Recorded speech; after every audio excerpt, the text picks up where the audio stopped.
ànd bi ak télévision Futur Média daleen ak jàmm ci xibaaru digg bëccëg bi ponk ya ca gën a fës ca gox ba ñu naan DVF ma nga ca Bambey benn xale bu góor daal la ñu fekk néewam ci benn tabax boo xamante ni yeggul moom moomee nag ñu ne rek njortu nañu ne li ko rey bokk na ci nag li ñu ko jami paaka police nag ma nga jamono ji ñu wax ak yéen ca barab ya du ñàkk nag ñu ubbi ci ab enquête dinañ ci ànd ak Babacar Diouf. président Macky Sall tey ji nag la ñu ko fas yéene samp rek fële ca Éthiopie ca pays réew ma di Addis Abeba ngir nag présidence boobu xam ngeen ni jëm na ci njiital présidence en exercice bu Union africaine di mbootaay réew yi Afrique yi mu war ko jiite moom président Macky Sall li koy xaar ni liggéey nag am na solo lool président Macky Sall liggéey boobu bokk na ci wàllu kaarange ku ne xam na ni Afrique sawjant bari na lu ñu fi dégg coup d'état te jamono ji nag dafa gën a takkarnaas kon liggéey bi koy xaar bari na moom président Macky Sall daanu dalal ci biir xibaar yi du ñàkk docteur Cheikh Gueye ab jàngalekat la nekkit gëstukat dina dikk ak ñun ci liggéey bi nga xamante ne moom mooy xaal président Macky Sall beneen ponk ci biir xibaar yi téeméer ak ñeent fukk ak ñaareel bi yoon ñu fas yéene ko màggal muy wooteeg Seydina Limaamu Laay ñaari at a ngi nii defuñu ko li ko waral bokkoon na ci mbas mi tey yi nag ñu fas yéene ko màggal bu baax a baax boobeek woote Seydina Limaamu Laay tomb ren bi am solo lool mu ngi aju nag ci wàllu ko njàng mi nees mën a def rek daal ba gën a koo dooleel ci lépp loo xamante ne dafay xeex wàllu ko fippu am na ab janoo bu ñu ci doon def ak janoo ceeg taskatu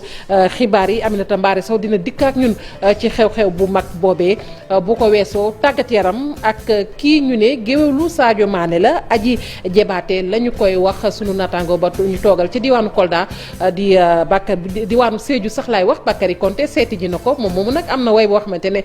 fental na ko Sadio Mané ñu gis ni way bu siiw la réseaux sociaux yi nag ñu ngi koy bàyyi xel bu baax a baax boobee way mbokk yi ponk yaa ngi nii bu ngeen taaxirloo tuuti ñu faram-fàccee xibaar yi.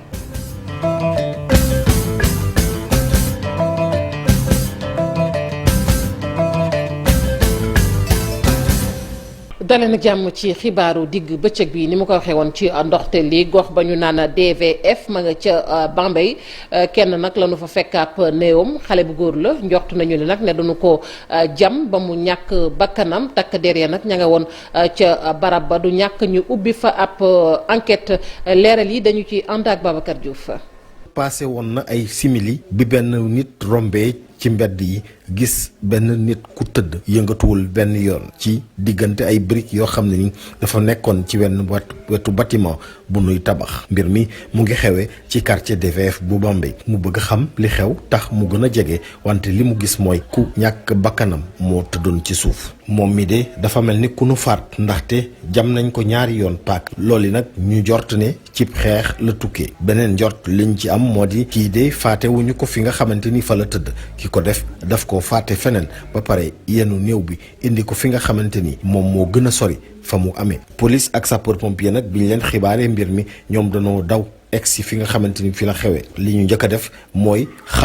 xal wu yaawoo xam ne ni lenn luy lëndëmal seen enquête du fa mën a tukkee lu ci mënti xew Mamadou Lamine Sène doonoon maçon juddu 1989 ci diwaanu Bambey faat nañ ko ci guddi alxames jàpp àjjuma ñeenti fan ci weeru février ci atum 2022 ci quartier bay dëkk ci diwaanu Bambey moom nag police ubbi na ci blanquette te néewam jël nañ ko déposé ko ci hôpital ci instruction procureur mi nga xam ne dina laaj ñu def autopsie pour xam dëgg-dëgg lan moo faat bakkanam ma ngoog ñi ngi taaxirlu kon ci mbir moomee Babacar Diouf cant ak ngërëm ñeel la bu baax a baax militaire yu CEDEAO yooyu nag waa MFDC fëkkoon société civile ak ancien combattant yu Ziguinchor nag ñi ngi sàkku ñu bàyyi leen na mu gën a gaawee la ñuy sàkku tamit mooy ñooñu nga xamante ni fi mu ne nii ñi ngi ci loxoy waa MFDC nañu fexe ba sàmmonteeg seen àq ak seen yelleef ci fàttali am na ci ñeenti bakkan yoo xamante ne kon rot na ca juróom-ñaar ci soldat su nekk ci seeni loxo ba nëgën si ñuy wax ak yéen dañu ci ànd ak Boubacar Diassi Lamine Magnan ca diwaanu Ziguinchor. gannaaw bi jaamarloo yu kenn rafetluwul amee diggante ay ndaw yu mission CEDEAO yu nekk ca Gambie ak ñenn ñu bokk ci MFDC société civile bu Casamance ak anciens combattants yi ne ñoom dee su den seen sago lu ne mel du am njeexital bu naxari ci wutum jàmm ci diwaan bët Saalum réew mi rawatina ci bu ñu nekk depuis 2012. fekkee dem nañu ba mbirum li nga xam mooy ay garab yi ñu dagg dem ba war a yee li nga mooy fitna gi nga xam ne 2012 ba léegi ñu ngi doon sant yàlla. je crois que loolu situation préoccupante la maanaam tey jii li muy firndeel mooy ngànnaay sew yi ñu ngi ci loxo ñi nga xam ne waruñ ko woon yor aussi ba léegi. acteurs yëpp war a méngoo nekk benn fexe ba lii nga xam moo xew mu nekk incident mais mu bañ a law parce que mu bañ a yàq li nga xam ne jot nañ koo def depuis 2012 ba tey jii. voilà ñun lu ñuy ñaan daal ku nekk sa wàll nga béy sa waar parce que Sénégal ak Gambie benn réew la nañu fexe daal jàmm ñëw ñu fexe ñëpp nekk ci jàmm. société civile bu Casamance ne bu doon sagom it ñëpp ñuy jàpp ci ñaari côté yi bu leen kenn toroxal. di ñaan vraiment situation bi mu ñu fàtte ko mu doon lu nga xam ne day mujjee ci waxtaan te bu fekkente ne ñu jàpp fu ñu nekk ñu respecté seen ak yelleefu doomu Adama. waaye it ne bu doon sax sagom ñu mën la naa bay ñu ñibbi seeni kër. nañu fexe ba waa MFDC delloo ci militaires yi ñu jàpp suñu soldats yi ñu bàyyi leen surtout loolu suba mën na jur leneen lu ñu dul xaar. kii jiite ma la woo ci diwaan bu Ziguinchor di ñaan lu ni mel képp ku yeewu ci bët saalum réew mi. te xam ne li nga xam yàlla may nañ ko muy ressource naturelle dafa ne li nga xam ne war nañ koo jëriñoo mais war nañ fexe ba ñii nga xam ñoom ñoo ñuy wuutu ëllëg mën ñu fekkee dara pour jëriñoo ko waaye nag buñ ko yàqee ñun suñu bopp la ñuy yàqal te bu ñu yàqee suñu bopp suñu existence la ñuy yàq. lu wóor te wér mooy askan wi yeewu ci diwaan bu Ziguinchor moom day su doon sagom dootul dundu coono yu ma jotee jànkonteel at yii yu génn rawatina laata ñoo yegg ci 2012. jërëjëf Boubacar Diassi ni ñu ko waxee woon ci ndoxteel li nag président Macky Sall tey ji ci aser ji yem ak juróomi fan ci weeru février atum 2022 la ñu koy samp fële ca pays réew bu Éthiopie di Addis Abeba ngir nag loolee mu jiite muy président en exercice bu mbootaay réew yi Afrique yi moom président Macky Sall nag li koy xaar xam ngeen ni ci liggéey bi bari na bokk na ci wàllu kaaraange bokk na ci coup d'état yi nga xamante ni fi mu ne dafa takkarnaas ci Afrique sawjant ñu ànd ci ak Alassane Ba mu dellusiwaat ak ñun ci liggéey bi koy xaar.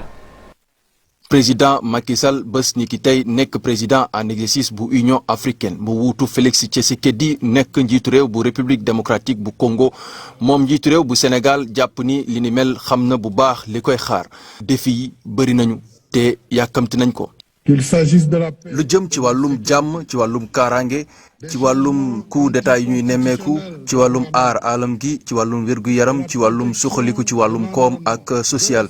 urgence wàllum jàmm ji ak kaaraange gi daf ñuy fàttali suñu responsabilité bi nga xamante ni am nañ ko ci xeex wàllum terrorisme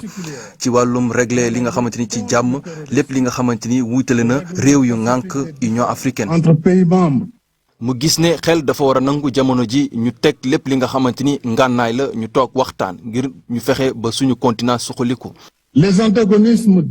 suñu ñàkk déggoo dafay tax ba dañuy gën a tardé ci la jëm ci wàllum suqali suñu continent bi ci loolu nag maa ngi woo ñëpp ñu bàyyi ci xel bu baax a baax ngir ñu fexe ba lépp li nga xamante ni wuutale nañu ñu régler ko ci jàmm ak salaam loolu dana tax ba ñu mën a concentré wu ci urgence yi.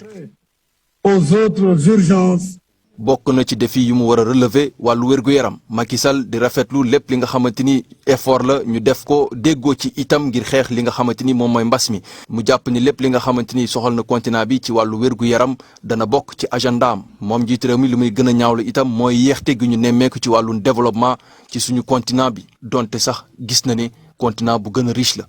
30 millions de kilomètres carrés. Afrique boo xoolee am na lu toll ci 1,0 million ci ay kilomètres carrés lu ëpp 1 milliard ak ñetti téeméeri million ci ñi fi dëkk am na itam ay réserve yu bëri ci wàllum ndox wàllum hydrocarbure téeméer boo jël juróom benn fukk yi ci wàllum suuf yi nga xamante ni mën nañ fee bay def ci lépp téeméer boo jël ñeent fukk yi ci wàllum réserve wàllu or 80 ba jàpp 95% réserve ci wàllum métaux yi lu toll ci benn boo jëlee ñett yi ci wàllum réserve mondiale bauxite loolu dafay wone Afrique am na lépp ngir mën a suqaliku condition yaa ngi fi. Les conditions de son émergence.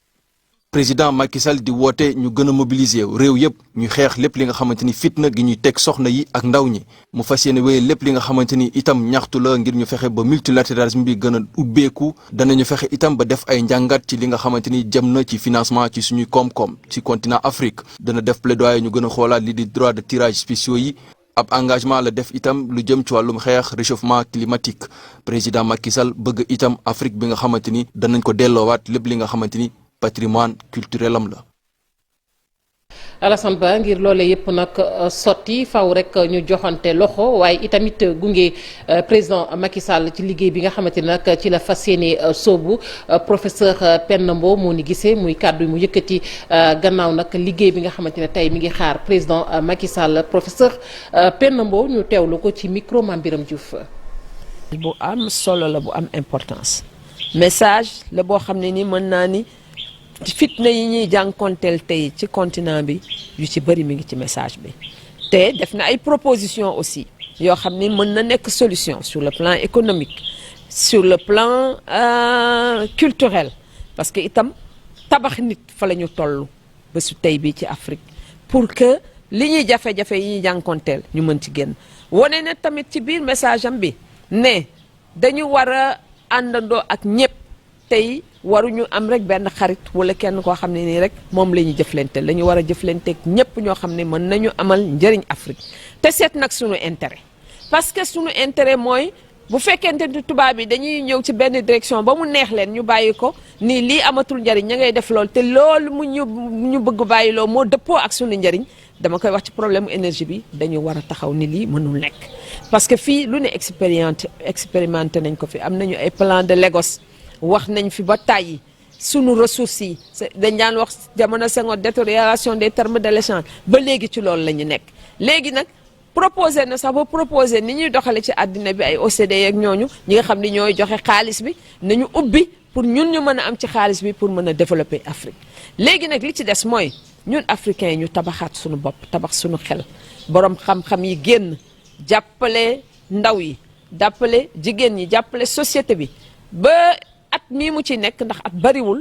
lii mu ci dogal ñu mën ko appliquer bu ëllëgee keneen kuy ñëw dana fekk def nañu ay jéego yoo xam ne jéego yu am solo la ci Afrique moo tax daal ma gis ne tey mbir mi nekkul problème mu diplomatie rek nekkul problème mu dafa ñëpp ci impliqué képp koo xam ne am nga expérience am nga xam-xam comme sunu militaires yi ci problème mu sécurité da nga ci war a bokk ci xalaat yi xam-xam bu bari sotti nañ ko Sénégal ci université yi ci institut de recherche yi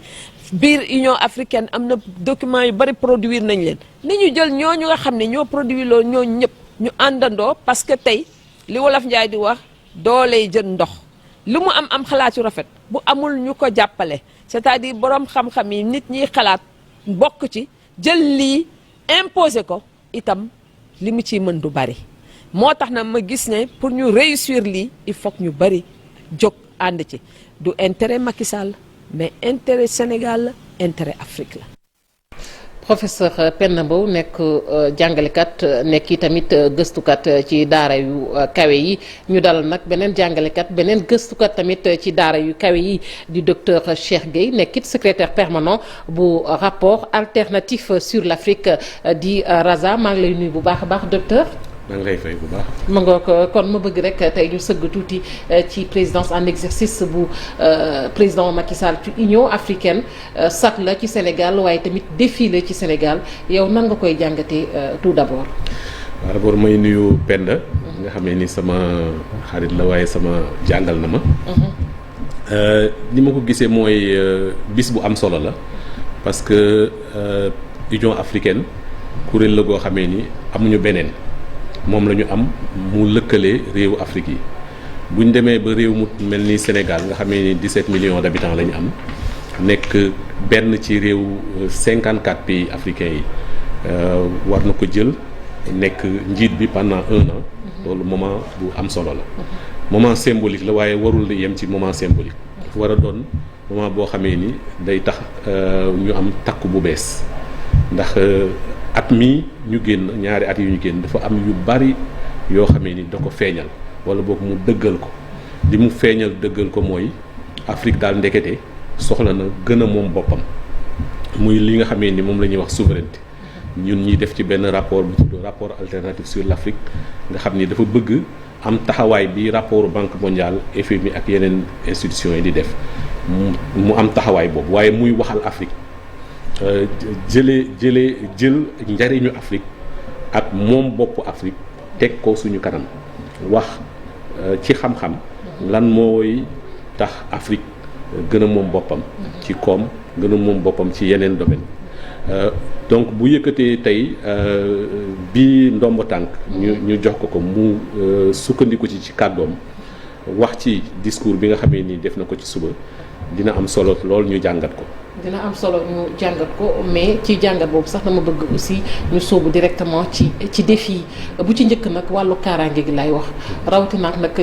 dëkk ba nga xamante ne tey fa lañ ko mbub ma moom sol na ko ba noppi waaye mënees naa wax ni tey jii toogu ba fa lañ ko jox mu toogu fa muy Addis Abeba Éthiopie ku ne xam la fa am ku ne xam rébellion ba fa nekk rébellion tigrienne bi nga xamante ne sonal na lool kilifa tey loolu lan lay wund. li muy wund mooy Afrique am na jafe-jafe bu mag ci def sécurité boppam. bari na li ñuy tudde ay conflictualité ay maanaam ay jafe-jafe yu am ci diggante ay xeetu Afrique. ci biir réewu Afrique yi te loolu ñu am ci jafe-jafe lool ci foofa ci Éthiopie. am ci jafe-jafe ci Sahel ci réew yu ñu wër ñun nga gis ne jafe-jafe yooyu nag tamit Afrique li muy wone rek mooy Afrique défi yi nga xamee ni Afrique jàkkaarloo nag moom. ndax fi mu toll nii soo xoolee suñu sécurité même intérieure ñi ngi ko sukkandiku wala dénk ay dëkk yoo xamee ni yeneen dëkk lañu. te pourtant buñ nee nag dañuy moom suñu bopp xam naa sax xaaruñu woon président Macky Sall. mu def discours Sankara wala mu def discours président yooyu nga xamee ni ay président révolutionnaire lañ ñi nga xamee ni xale tey jeune tey yi ñu bari foofu la ñuy xaar suñu président yi tey xaaruñu ko woon ci moom ndax ku nekk xam na aussi personnalité am xam na ci yan kuréel la bokk waaye liñ doon xaar te dégg nañ ko ci discours bi mooy mbiru souveraineté mu am sa souveraineté ci suñu sécurité comme ni nga xamee ni noonu nga ko waxee waaye aussi souveraineté ci suñuy koom ndax boo xoolee suñu sécurité li koy nasaxal lu ci bari suñu koom ñu am ko te yeneen réew soxla ko ñëw ci suñu biiri réew di ñu maanaam diviser ak di fexe ay jafe-jafe di am suñuy réew ba ñoom ñu mën cee sukkandiku ci jafe-jafe yooyu tibb suñuy alal tibb suñuy ressources di yóbbu loolu dafa nekk stratégie boo xamee ni dafa yàgg ci réew yi nga xamee ni ñooñu mos di nopp loolu nag ñoom dafa mel ni président africain yi tey génération bi am nañ ci gis-gis bu bees gis-gis boobu pour man war nañ ci mën a sukkandiku nag jëm fu gën a sori fi nga xamee ni foofu la natt c'est vrai que moom 1 an la am mais pour man jarul xeeb at moomu nga xamee ni am na ko ci maanaam fexe Afrique teg tànkam ci yeneen voies yu bees doy na ci pour mu jëf. d'autant plus que continuité lay war a doon mais yaa ngi koy wax muy lu am solo lu doy waar également cercle vicieux la mujj doon. ñuy tibb di yóbbu di ñu nax parfois di ñu xaajale ñuy xaañante di dóorante tey lan moo war a doon stratégie bi peut-être pour mën a génn xëy na ci cercle vicieux bi ñu ne. xam nga pour man li ëpp solo ci li ñu war a am. du sax stratégie. li ëpp solo ci li ñu war a am mooy fulla ak fayda maanaam bañ. ñàkk taxawaay yi nga xamee ni moom la réew yooyu du gis suñu ñàkk booloo. gis suñu maanaam ñàkk fayda ak fulla ba mën a ñëw di def loolu. ndax ñoom réew yooyu dañoo am fulla dañuy tëral seen stratégie ci fukki at. xam li ñu bëgg mën koo ñëw doxal ñun jafe-jafe boobu la Afrique am d'abord booloo bi. yaakaar naa ni premier jafe-jafe bi mooy même bu fekkee Union africaine am na soo xoolee doyul parce que réew yi ku ci nekk boo jógee ci sommet bi ku ci nekk da ngay dem doxali sa intérêt. parfois ñu am une politique commune. parfois tamit dina am politique loolu tamit ay progrès la yu ñuy def. effectivement li ñu tuddee ZLECAf progrès la su fekkee réellement bàyyiwuñ ko it ñëw tegaat ko ci loxo ñi nga xam ne ñooy pays européens yi wala Amérique wala intérêt ñeneen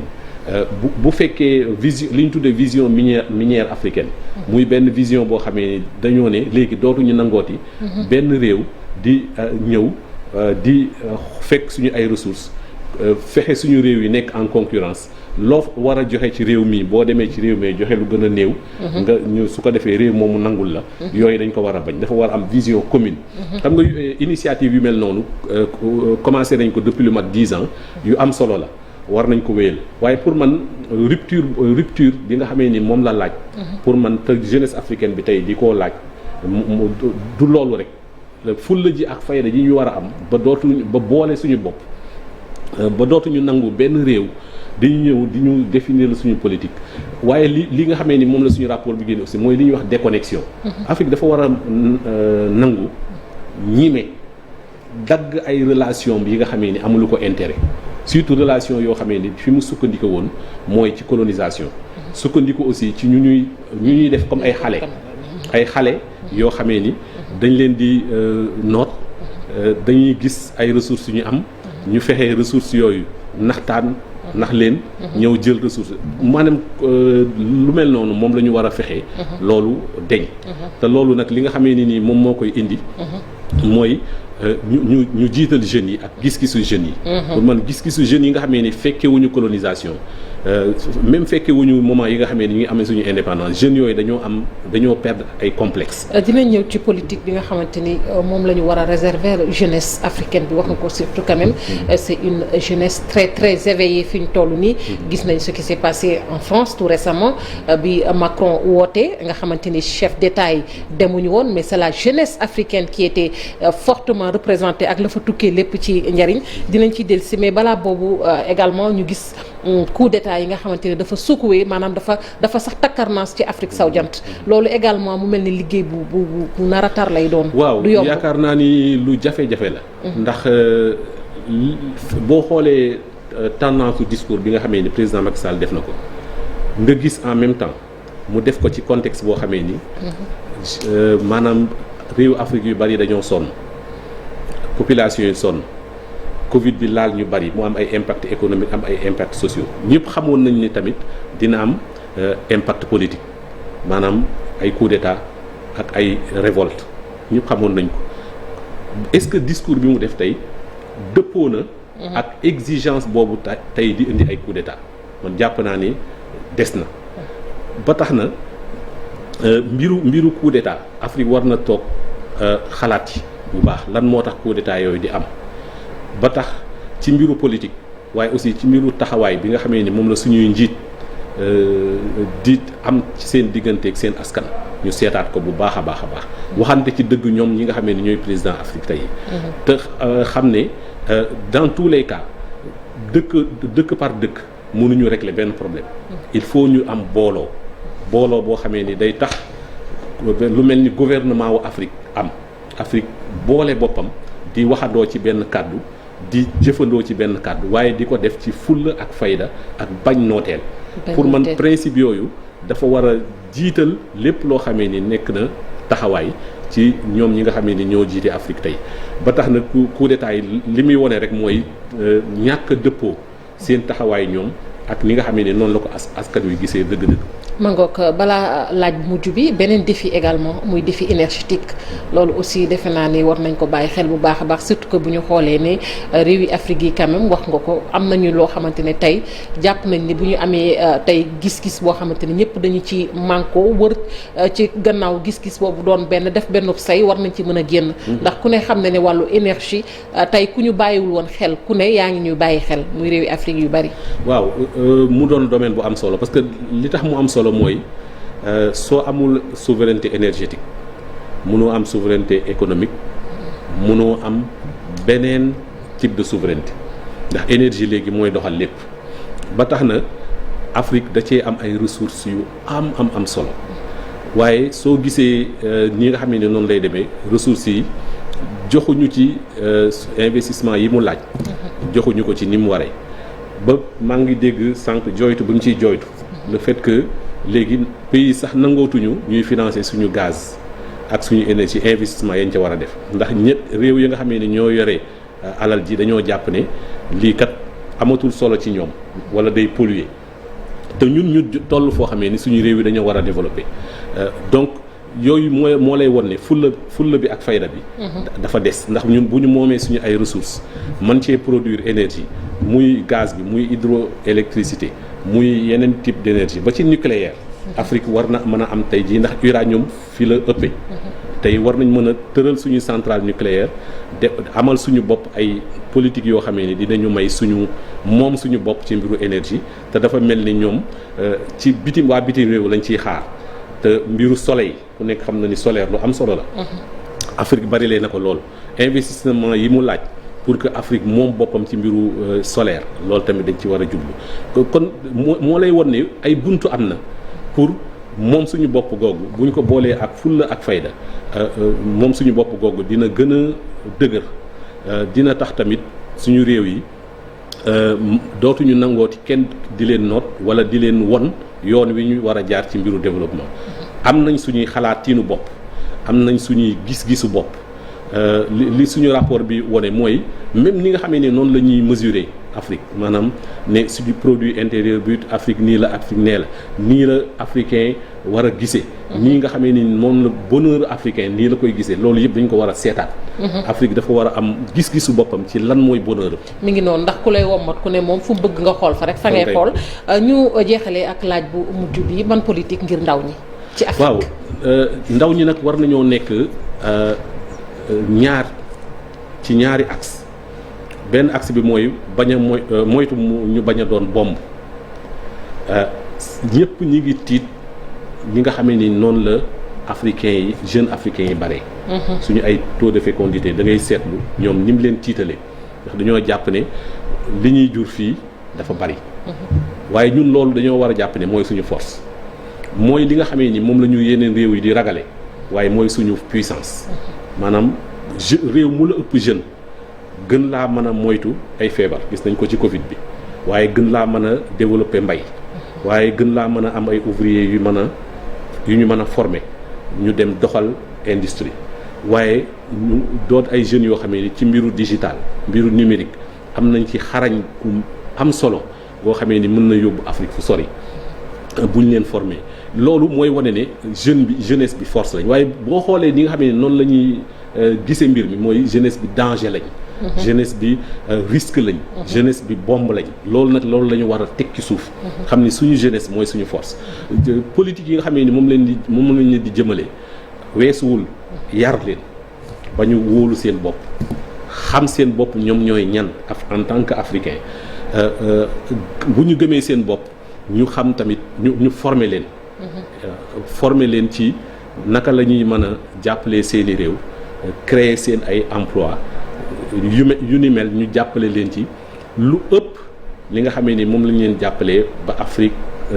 amee indépendance ak léegi. élite sax dañ koy former. élite dañ koy former. te loolu dañ ci am jafe-jafe bu mag soo xoolee même li nga xamee ni nii noonu la ñuy financer suñu éducation dañ cee gaaw a doyal. gaaw a wax ne liñ ciy def bari na. te fekk na moom moo war a nekk li nga xamee ni nii moom la ñu war a gën a investir tey jii dama lay wax Sénégal. lii suñu principal problème mooy am nañ 37 ba 40% wu ay jeunes yoo xamee ne nekkuñu ci éducation système éducatif nekkuñu ci formation nekkuñu ci emploi imaginez jeune bu nekk ci digg dooleem war a liggéey war a jariñ boppam jariñ askanam nga gis ne 37% ci ñooñu nekkuñu amuñu liggéey loolu nag ni mu amee Sénégal noonu la amee ci yeneen réewu Afrique yëpp looloo tax tey seen niveau d'exigence ak seen taxawaay jëm ci politique di jur li nga xamee ni moom lay jur maanaam dafa fi ñuy xaar suñu état yi di fa xaar suñu njiit yi moom la ñu gisul moo tax yëngu-yëngu dina fi yokk bu fi yokkee li ñuy espérer mooy ñu commencé nag am ay njiit yoo xam ne dañ déglu réellement seeni jeunes ba tax na ba tax jeunes yooyu ba tax jiit yooyu lu ñu yëkkateeti jiital ci jeunes yi comme priorité jiital seen formation jiital lu leen jox emploi waaye aussi jox leen espérance bu bees maanaam jox leen gis-gis bu bees seen avenir ndax ñu gën a am yaakaar ci seeni réew ak seeni seen continent ba mën fee toog liggéey fi. jërëjëf mu nekkoon docteur Cheikh Gueye gëstukat la jàngalekat la ci daara yu kaw yi nekkit secrétaire permanent bu rapport alternatif sur l'Afrique d'Iraza ñu ngi lay jaajëfal bu baax a baax docteur. ma ngoog xibaar yi ñu wéyal ko ak ni ñu ko waxee woon ci ponk yi Mahdi wooteeti na téeméer ak ñeent fukk ak ñaareel bu yoon ren jile muy appel bu Seydina Limaamu Laahi ñeenti fan jàpp juróomi fan ci weeru mars atum 2021 ñu gis ne nag ni kon ren ji kon nañ jàpp ne ci atum 2022 21 lañ ko waroon amal waaye kon dañu koo dàq ndax ñaari at a ngi nii amul boobépp woote ñu koy waajal bu baax a baax temu ren ji nag mi ngi aju ci njàng mi nees di mën a def daal ba gën koo mën a jëmale ci lépp loo xamante ne dafay xeex wàllu fippu lu ko jiitu nag am na ab ndaje bu ñu amoon janoo ceeg taskatu xabaar yi Aminata Mbari Sow. 142e édition appelu Seydina Limaamu Laahi alayhi salaam comme ni ngeen ko xamee rek muy am les 4 et 5 mars 2022 diggante Cambérène Ngor ak Yoff ñuy gërëm presse bi seen teewaay di leen ñaan. ñu relayer ñu information bi bu baax a baax ngir Sénégal yëpp ak àdduna yëpp mën ci jot ñu wax ne thème central bi mooy nan lan yar di xeexe wala fekk lu jëm ci xaabaabal maanaam ak ëppal loolu mooy thème bi te ngeen gis ne thème bu am solo la ndax li fi ñu wër àdduna wala Sénégal li ko wër tey ak li xew ci àdduna tey mooy li ñu tuddee terrorisme maanaam gëm-gëm boo xamante ne day xaabaabal ci ay gis-gis yu uute nga nekk li ma gëm ñëpp moom la ñu war a gëm ñun ñu jàpp ne adduna bi warul doxe noonu ngeen jàpp daal ne réunion institutionnelle yi tàmbali na maanaam suñu jokkalante ak nguur gi tàmbali nañ ko démb ak préfet war a dëkkmal réunion bi ñu war a seq ak gouverneur waaye jeexale ko réunion bi ñu war a seq ak ministre de l'intérieur. Agirut wax nañ ñu annoncé nañ ñu démb ngeen yóbbaale ko ne balaa appel bi maanaam balaa le 4 mars wax nañu ne dinañ ko ubbi et de façon définitive maanaam mu sax bu appel bi passé itam foofu day continuer kon loolu yaakaar naa am nouvelle bu baax la ci ñi tàmm emprunté jël yoon boobu jëm gàddaay ak Malika Yëmbal ak Géejawaay. mangook mu doon janoo bi ñu doon def ak taskatu xabaar yi ñu seeti nag kii ñu ne géwalu Sadio Mané la Aji Jébaate la ñu koy wax mu am benn way boo xamante ne fental na ko Sadio Mané way bi nag ñu gis ni daal réseaux sociaux yi moom mi ngi ci bu baax a baax dañ ci ànd ak Bakary Konté moo ñu ko seetali woon. Sadio Mané ñanjo malula Sadio Mané. vidéo bi wër na àdduna bi yëpp et pourtant du ren la ko def. kaset bi ngeen di gis noonu mooy vidéo bu ñuy partagé temps yi vidéo man ak kii ñoo ko def mais xalaatuma woon ne dina dugg internet parce que boo gisee sax yére bu ma sol ak comportement bu ma nekk foofu dama doon togg mu ñëw rek muy def affaire comédien après ma ñëw muy wax rek ma dugg foofu rek woy Sadio Mané bi fekk na ci jour boobu ci quart de finale lañ nekkoon ma woy ak moomu sama doom bu góor jël rek mu sànni ko internet 2018 waaw. ñi xam ko loolu fii ci Casamance doomu Babou Jébaate Aji moo nekk géwël Sadio Mané. je suis venu la guerre de Sadio Mané forcée la guerre de Sadio Mané la guerre de Papis Demba Cissé la guerre de Moussa Seydi la guerre de Ibrahima Dramé. ñi rafetlu réalisation yi mag yoo xamante ne xale Bambali bi def na ko fi ñi koy woowee ñancoo. nu mu tabax école jàkk ji ak hôpital. léegi collègue am yi nga xam ni mu nekkaloon noonu Bambali ñu ne ko non ñun terrain la ñu bëgg kii la ñu bëgg mu ne leen def naa école ba pare balaa ngeen di naan terrain avant tout la santé. mu ne nag Sadio Mané loxo bi dafa neex loolu. Sadio daf may xaar wax dëgg yàlla Antoine man ak Sadio dañuy toog ni waxtaan ba ma paree pour ñibbi nijaayam woo ma mu jox ma lu duuf ma kontaan. te boo gisee chaque fois bu ñu ne Sadio day joué ñiy sawar di def loolu du xaalis parce que àdduna ku la yëg moo la sonal am na ñu mel ni Sadio ñoom pour nga jot leen wala nga wax ak ñoom problème la mais Sadio moom vraiment dafa wàccee boppam carrément Sadio amul benn problème. match Sénégal contre Égypte Aji muy ne Sénégal dina gagné ci 3. 3 moo xew xam nga lu nekk boo ko defee 2 il faut mu 3e pour mu complet. kii la dakk nu ban dëkk sax Burkina Faso dakk na leen 3 trois moo xew. Aji Jébaate doomu Babou Jébaate moom nag fu mu nekk ni mu ngi préparé bu baax final bi mu ne dina dem ci Bambali seetaani match bi ci kër Sadio Mané. non Jébaate ne asa Sénégal. jamais 203 Mar Dieng moo koy faral di wax Apulaay ma nga ko ñu jàll ci yëglekaay ak la ñu xëyee tey jii Serigne Saliou Seck.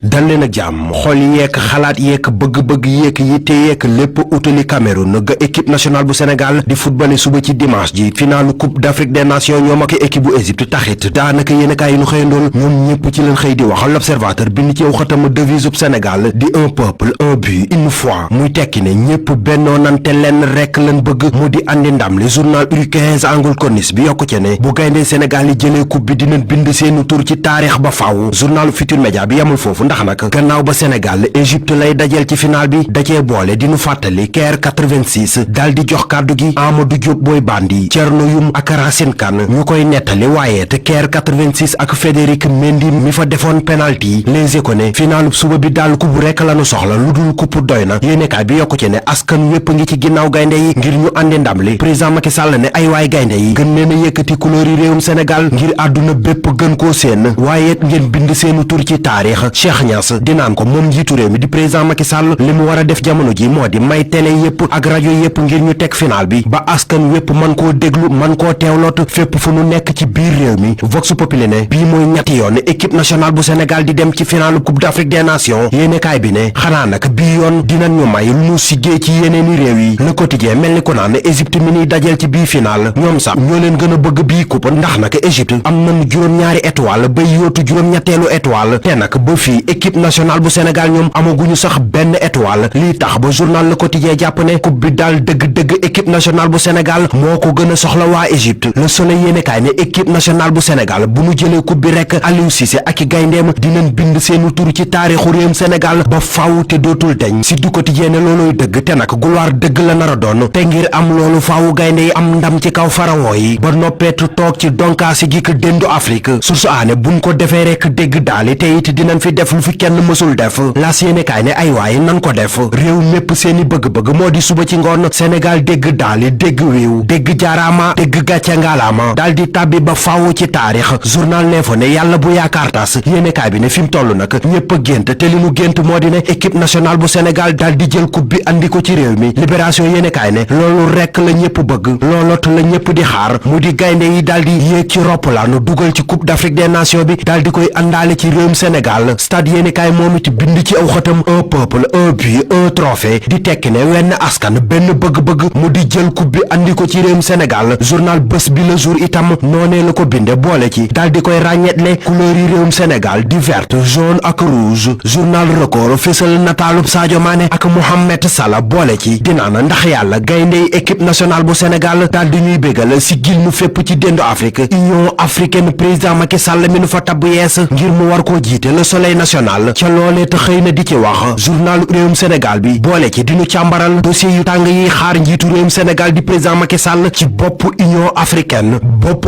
MFDC Salif Sadio moo fa nekk moom it daanaka yéenekaay yi nu xëyandool ñoom ñëpp xëy nañ di wax ci ay mbiram Vox Populi ne Salif Sadio kay dëggal na ni moo jàpp otage soldat yi Sénégal yi nu doon wër boole ci di artu ci biir yéenekaay bi Salif Sadio ne li daan am dootu ko nangu te nag kittaabu na ni buñ ko jéemee wër ndomba dina faagaagal ñi mu téye mu yokku ca ne réewum Gambie nañ ci génn seen yoon nekku ci te it buñ ci jéemee def lu toll ni tarfatal ay ni dina geer ak ñoom buñ ko weddee nag nanu laaj waa Guinée Bissau réewum Sénégal bés ni tey def na att la fi mbiri Ousmane Sonko ak Adji Sarr xewoon Les Échos yéenekaay mi njëkkoon a am boobu xibaar daal di ciy xëyaat di wax journal bi ne ba fii tuumay Adji Sarr yooyee jëm ci kaw Ousmane Sonko dara léeragu ca te nag ba fii am na fukki doomu aadama ak ñeent yoo xam ne faatu nañ ci te loolee kenn la ci yoon tegul loxo ki yoon teg loxo kay moo di Moustapha Diouf xibaar baa ngi ci xëtu njëkku Libération yéenekaay bi ne ca institut Imam Demba Gadiaga ba nekk ca Malika Plage surveillant ba moo jàpp élèves ya fa nekk dëkk leen a defloo massage boole ca di leen yekkataan ñu koy jaajëfal bu baax a baax Serigne Saliou Seck mbokk yi nit jaajëfal nañ sant leen yéen ñoo ñu farewoon ci machine bi ak ñi jàpp ci xibaar yi ba mu sotti ci rédaction bi dina fi teewaat ci yeneen jotaayu xibaar ñu leen di ñaanal kenn lu jàmm te di ko sàkku ci yéen.